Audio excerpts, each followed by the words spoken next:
of the most common ways to look at moles is to look at how they're related as subscripts in a compound. So our topics that involve this are things like empirical formula, molecular formula, and hydrates. Let's look at empirical formula first. What is it? Well, it is the lowest whole number ratio of the elements in a compound.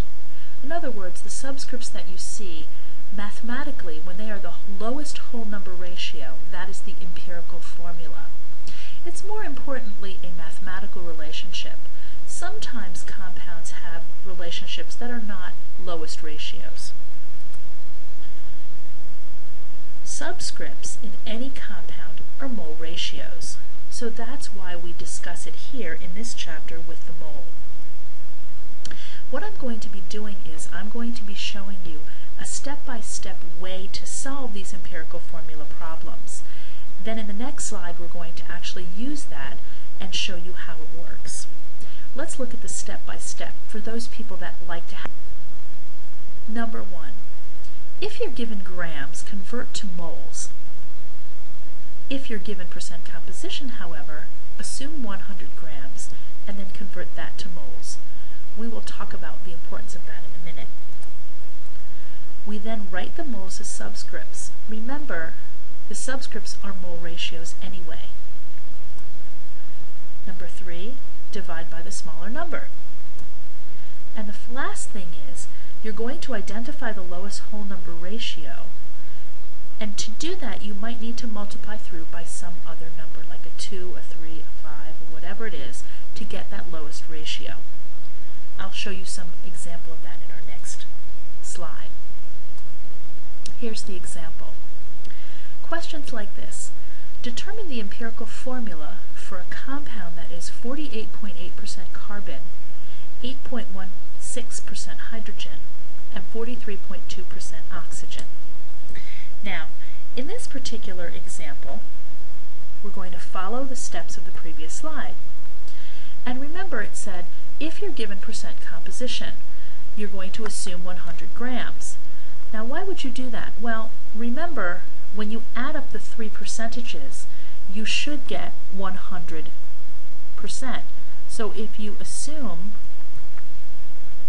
100 grams, then you have 48.8 grams of carbon, 8.16 grams of hydrogen, and 43.2 grams of oxygen.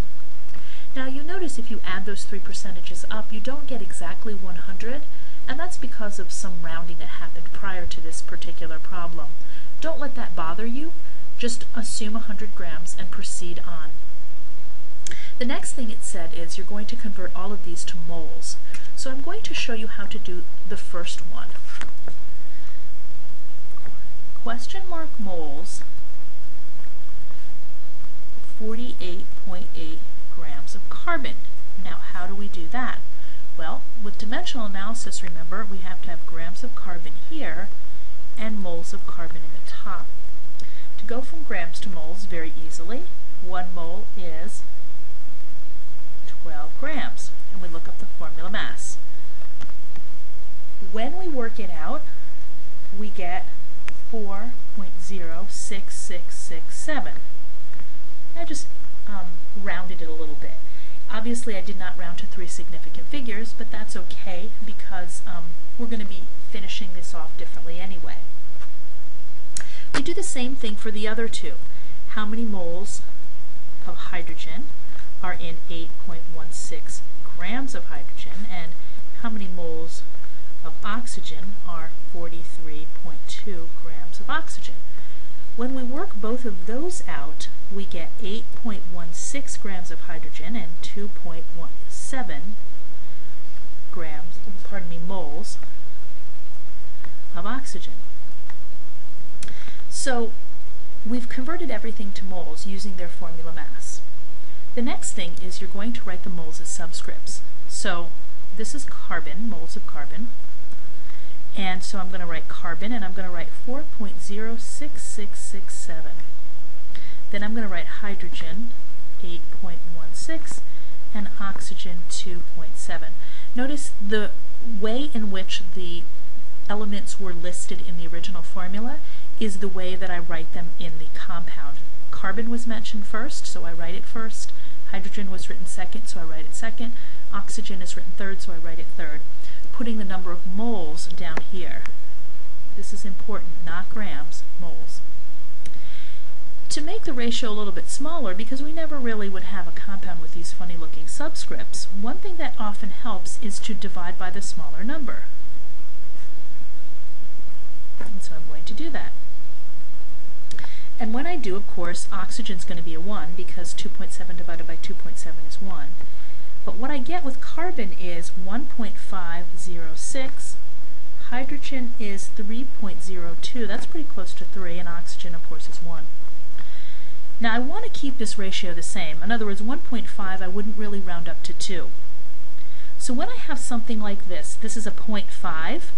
If I multiply through everything by 2, because anything 0.5 times 2 is a whole number, I'm going to end up with C3H6O2. And you notice a 3 to 6 to 2 ratio is the smallest whole number ratio between these three elements. So this is the empirical formula for this particular compound, C3H6O2.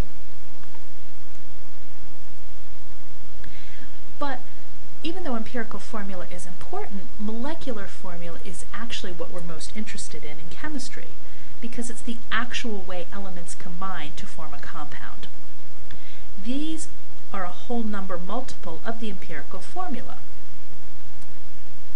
So again, I'm going to show you kind of step by step how to solve for molecular formula, and then we'll show an example working it out.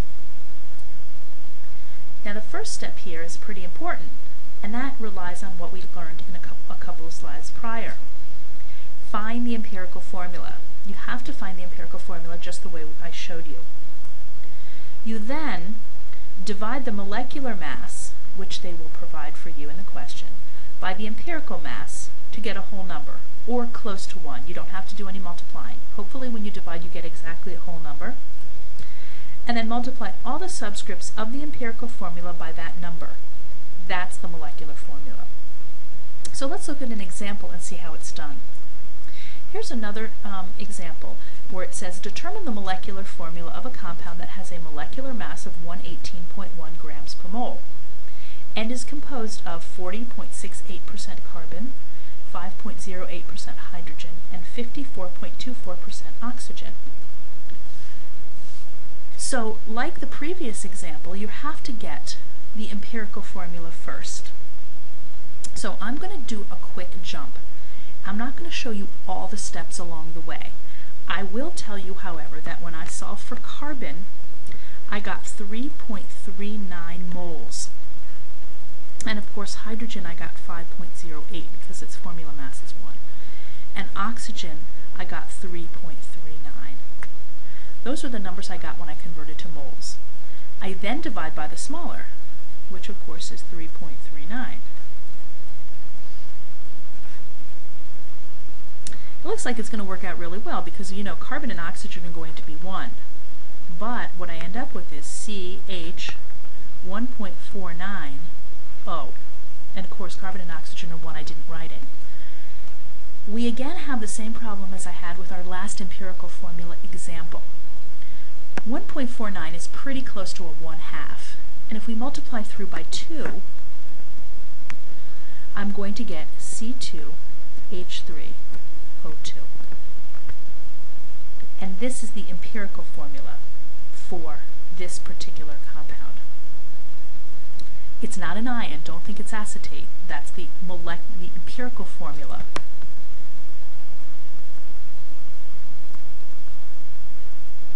For this particular compound.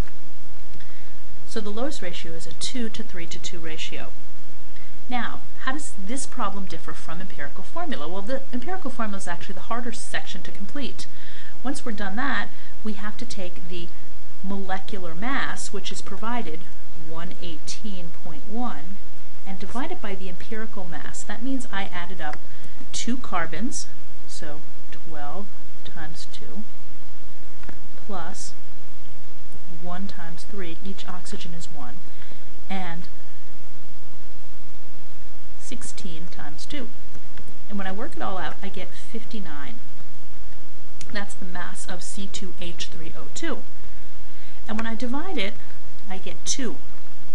That means the difference between the empirical formula and the molecular formula